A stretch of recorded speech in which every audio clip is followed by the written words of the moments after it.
Welcome to Monday, October 25th, 2021. It's the last Monday of October. Windy and unsettled is the good way to describe the next 24 to 48 hours across the Intermountain West.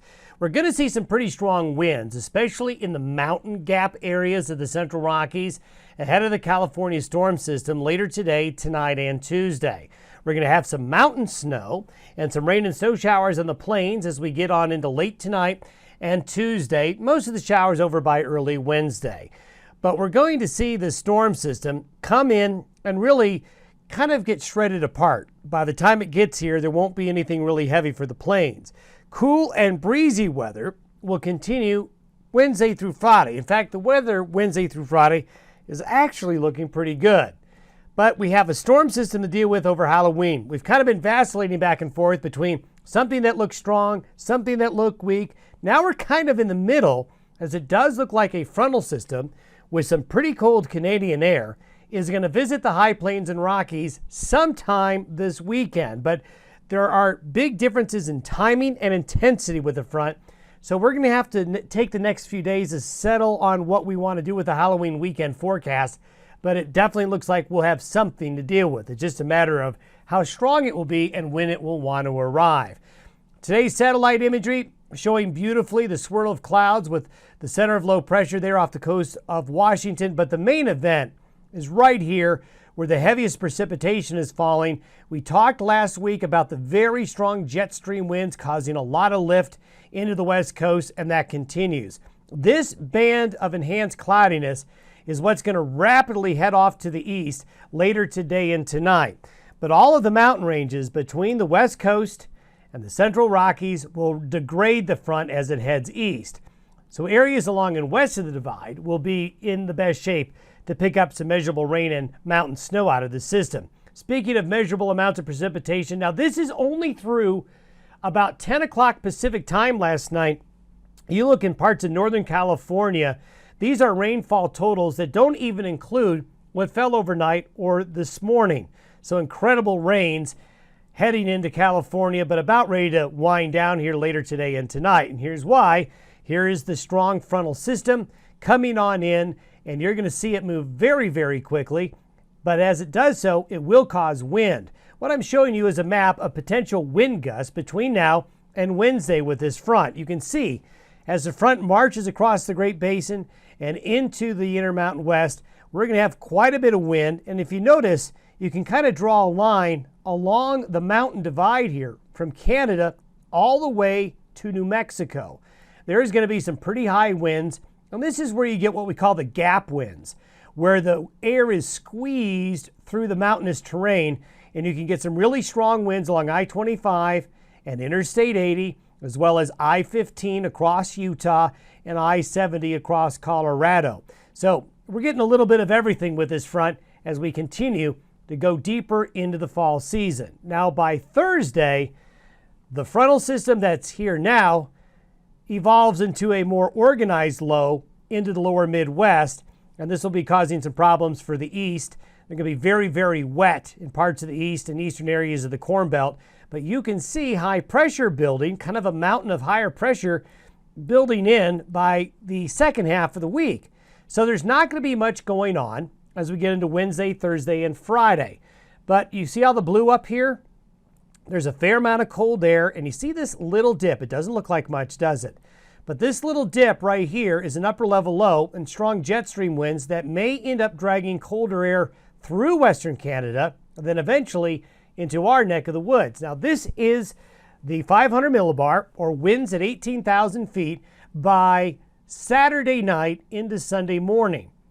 This is on what we call the GFS, the Global Forecast System model, or the US model.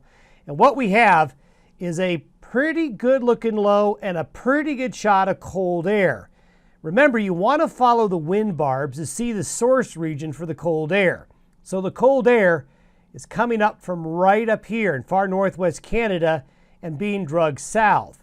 So while we will likely be mild Wednesday, Thursday, Friday, and during Saturday, we have the potential for the cold air to spill south out of Canada and then along the Front Range. Precipitation-wise, you're going to see some really good moisture still with this system, but as we have shown you before, there is a gradient Once you get east of the divide, the amounts of precipitation really drop off. This heavier moisture is when the low sort of reforms in the lower Midwest. But you can see some blue and yellows here. So the Central Rockies going to be picking up some decent mountain snow out of this. And you can see that right here. This is going to be an additional 2 to 3 feet in the Sierras before that storm is done, on top of what has fallen already. But you can see the Rockies of Canada, Montana, Idaho, Wyoming, and Utah, and into Colorado. A lot of this is going to be your higher elevation snow. Most of the heavier accumulations above timberline or above 11,000 feet or so. But again, building on that early snowpack base. Now, this is where we have timing differences for Halloween, and we'll spend more time on Halloween as we get a little bit closer. But I want to show you the differences in the modeling to sort of show you what we're looking at so we can get a better idea on where the timing and the placement of the cold front will be for this upcoming weekend. This is from the European model, which shows by sundown Halloween Sunday, the main cold front through central Wyoming, western South Dakota, through all of Montana. So it is going to be a chilly Halloween up there for sure. That's the European model. And if you look at the precipitation, by Monday morning, we've got a pretty good little band of, this is going to be mostly snow forming by Monday morning in this area. If we were to look at the Canadian model, it is a lot colder. So notice the cold on the Canadian, see the purple there? It shows the cold front by Halloween evening to Denver.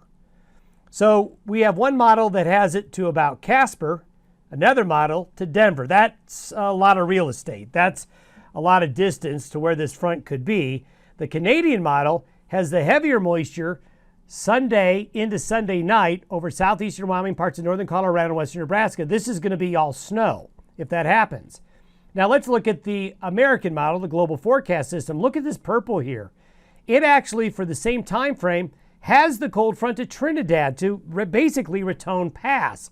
So it's either going to be, depending on which model you believe, Raton Pass, Denver, or Casper. So this is a really big difference in timing, and the timing will coincide when any snow will fall.